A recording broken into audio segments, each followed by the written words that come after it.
పెన్షన్ల మీద వైసీపీ నేతలు దుష్ప్రచారం చేస్తున్నారని మంత్రి కొండపల్లి శ్రీనివాస్ మండిపడ్డారు.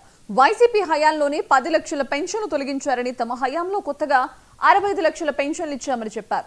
గత ప్రభుత్వం అనర్హులకు దివ్యాంగ పెన్షన్లు ఇచ్చిందని, 80,000 మంది అనర్హులను గుర్తించి నోటీసులు ఇచ్చామని చెప్పారు. అనర్హులకు పెన్షన్లు కేటాయించిన వారిని విచారిస్తామని మంత్రి వెల్లడించారు.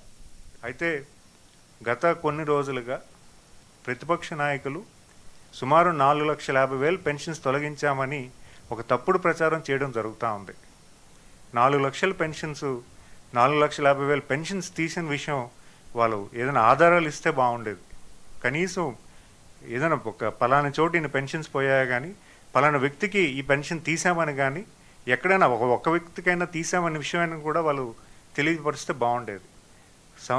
ప్రభుత్వం వచ్చినటువంటి 15-16 మాసాల నుంచి ఒక్క పెన్షన్ కూడా తొలగించడానికి కూడా ఈ ప్రభుత్వం ప్రయత్నం చేయలేదు.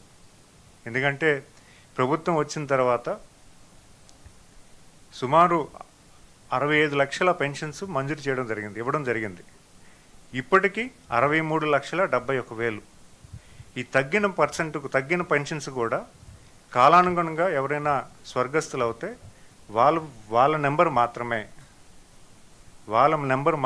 ఇప్పుడు హస్బెండ్ చనిపోయిన వెంటనే స్పౌస్ పెన్షన్ కూడా ఇవ్వడం జరుగుతుంది. వెంటనే వాళ్ళు వెయిట్ చేయకుండా, ఎవరైనా వృద్ధాప్యంలో ఉన్నటువంటి వ్యక్తి చనిపోతే వాళ్ళ వైఫ్కి వెంటనే పెన్షన్ వచ్చే పరిస్థితి కూడా ఇప్పుడు చేస్తున్నాం.